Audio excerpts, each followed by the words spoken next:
Right now, it is time to bring in the frick and frack of Nick and Knack. That is Tim Luke and Greg Schramm, the appraisal guys. You'll find them on the web at tqag.com. That is Treasure Quest Appraisal Group. But you'll also find them live on a Tuesday morning here on Robin Hood Radio. Welcome to fall, appraisal guys. Good morning. Hey, good morning. It's not officially fall, but it is unofficially fall after Labor Day, you know? It starts. I guess in Florida it's not that significant, but here I have a neighbor that has a tree and he posted a picture of it, and he basically calls it the change of the season, and this tree is an indicator. And guess what? It's changing. So here we are. We notice it more here in the Northeast. Well, we're noticing it here in Florida also because do you remember as a kid growing up in August, you would start to hear the cicadas, and you knew, oh gosh, it's time to go back to school. Yeah. The cicada only lives like a day, and they just kind of fall out of the air. And now what we're seeing here is we're seeing them sort of laying around. So it's like, oh, if I was up in Ohio right now, I know that we would be on our way back to school, but I know better.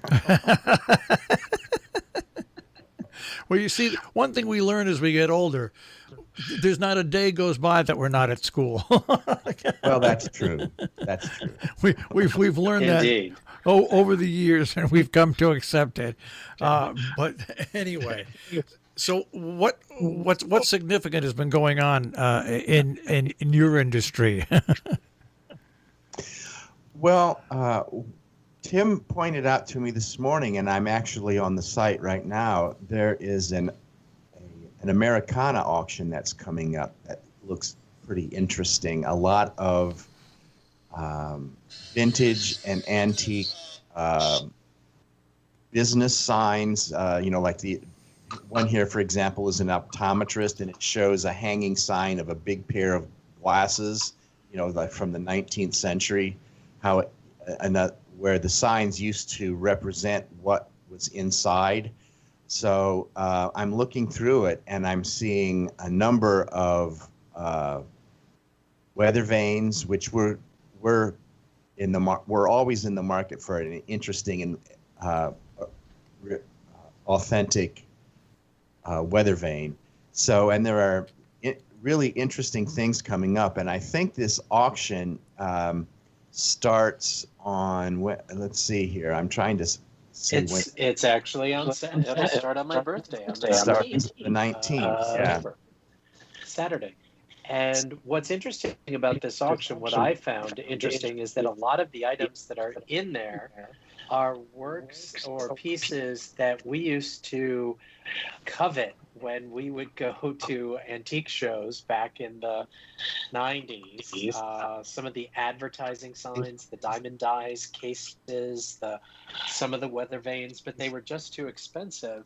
And this is what we tell collectors all the time. If there's things that you like, and now is the time for like some of these things, the prices and they're a little more affordable. So grab what you can and get the best condition. More affordable. I really think, in looking at these estimates based on what we were looking at back in the heyday, I guess you might say, prior to worldwide internet auctions, I think the estimates are a little, they might be realistic, but I think they might be a little soft. Don't you think, Tim? Because I remember when some of these, for example, the weather vanes, the estimates were through the roof, and prices for American weather vanes from the 19th century were astronomical. And now, I think things...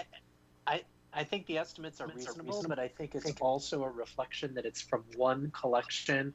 It was a couple that collected the Americana items over the course of their collecting life. So that they're probably being conservative as well, and we'll see where it goes. That's going to be an interesting one to watch, to see where it goes, because it is one big collection, and there's already bids, that are out there. So it's going to be one to watch. Now, That's what I have a question for both of you. you. I sit here, and it's funny. I hear Americana, and I think, okay, Americana to me would be 1890s to the early 1900s. Now, I could be wrong. And then I hear the term mid-century American, and then I figured mid-century American to me is like the 50s. So, am I wrong in my timeline looking at things like that? No, not really. Mid-century modern, for example, that was in our heyday, Marshall, when back when we were coming up. I mean, everything. I'll give you a good example of what a perfect mid-century modern example is. Do you remember turquoise furniture and blonde coffee tables and turquoise lamps and those? And avocado refrigerators. Oh yeah, no, yeah. Well, that's more in the 70s. No, that's my era. Sorry. We had a refrigerator called a Norge, okay? A Norge refrigerator, and it was a beast, and it lasted till I was 18 years old, and so it had to be like 50 years old. But then I was watching a TV show where this woman was retrofitting her kitchen, and she wanted it modern, but she wanted a refrigerator that looked like a Norge. Do you know there's a company that makes a refrigerator with all the technical improvements we have today, but the damn thing looks like a Norge, and she paid like $3,000 for it. Oh, yes, that happens all the time. It's one of the reasons people collect is because it's nostalgia. They want that. They want that back. You can do the same thing with stoves. You can get the old-fashioned, it looks like a wood-burning stove, but you can get with all the bells and whistles, and it's a ceramic outside, and it has these real tiny ovens, and you see them available. Decorators and designers are using them for people all the time when they're updating kitchens. It has all the 21st century bells and whistles, but it looks like you're back in the early. It gives it that modern look, or that vintage look, whatever they're looking for. My grandmother used to cook on, and this is no lie, a huge stove, and it was gas at the time because it had been converted, but it had one big oven, and then in the center, then on each side, two smaller ovens. It had 6 burners, and in the middle it had a griddle plate that also could turn into just a grilling plate. And it was huge, and it was ceramic, and it was white. And I often wondered, why the hell did we get rid of that? We should have held on to that, because that would have been worth tons of money today. Well, maybe, but just remember what we always say. Just because it's old doesn't mean it's valuable. Yeah, but all these people building these houses want stuff like that. Well, that's but they do. want the 21st century bells and whistles. They like the idea. They like the nostalgic look of it, but they want the functionality of what's the technology today. So, I guess nowadays you can have it both ways.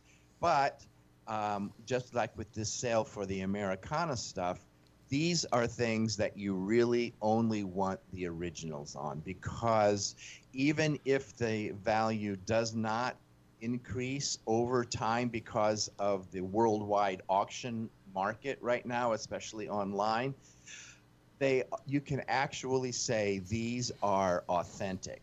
And there's also a collector like us. We like the authentic things, and we buy what we can afford as long as it's original. We would never, for example, have a reproduction poster. We buy the original advertising posters and signs, because that it's not so much nostalgia, it's almost like buying an original piece of art. So for us, and for I think other collectors out there, that is what drives the collecting market still to this day. You know what I like about people that collect things like this? They don't put them away and hide them. They put them up as wind vanes. They put them up as decorations, so people get to see them and enjoy them. That's the one thing I love about people that collect items like that.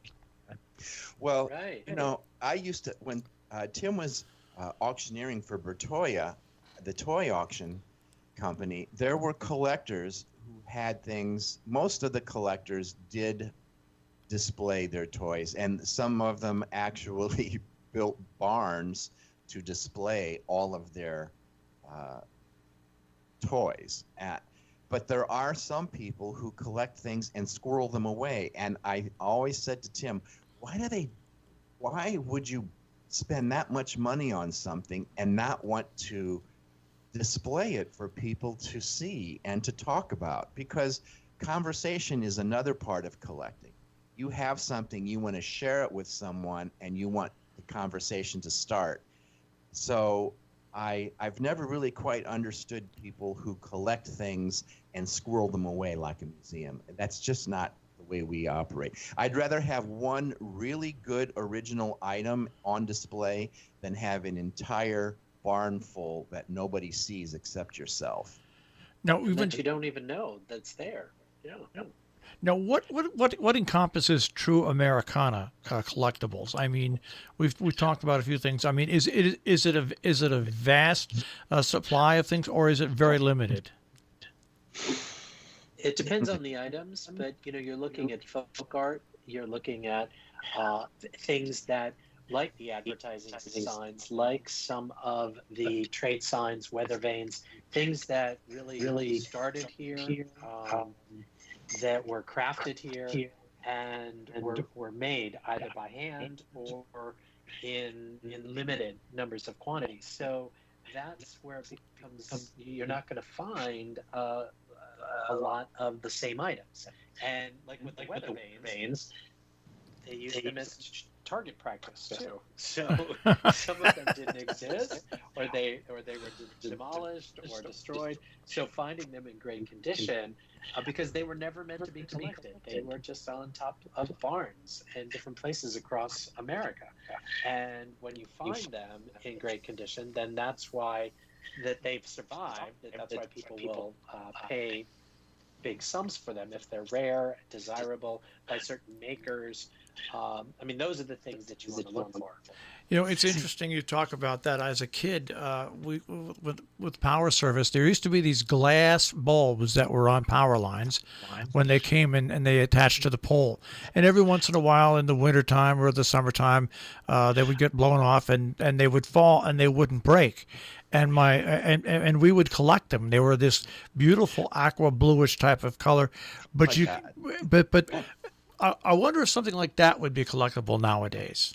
They are. As a matter of fact, I'm only chuckling because I swear to God, Marshall, we are like the Corsican brothers. I swear to God, we're joined at the hips because I went through the exact same experience as a kid. We used to look for those things. We would walk along the railroad tracks looking for those things because they were, and they used to be made in my father's hometown. There was a factory that used to make those where my dad grew up, and we used to look for them all the time. And they were at a point in time in the 90s very, very desirable, very collectible, especially in the condition you're talking about, where it was a prize when you found one that didn't have any breaks or cracks in it as a kid. And they still do exist for glass collectors and for there again, it's a piece of Americana, but I don't think in the quantity that was in the 90s when the whole collection. And the desirability is not as I guess it's not as desirable now. Yeah. Is that people just don't collect them? They use them as paperweights or they display them. I can't tell you what we used to use when I lived in Glenford, New York, but I won't tell you what we used it for. But it wasn't a paperweight, but it was used quite a lot. That's all I'll say. Well, thank you for this. You see, folks, today is back to school day in Connecticut, so we learned a lot today about Americana, and we'll have a test on it again next week. Yes. All right, guys. And if all goes well, we might tell you that we ended up buying something that we're coveting. Okay. Well, that's 2 weeks from now. All right, guys. I'll speak to you next week. Okay. Have a great week. Take care. Tim Luke and Greg Strom, the appraisal guys, the frickin' frack of Nick and Knack. Treasure Quest Appraisal Group on the web is tqag.com.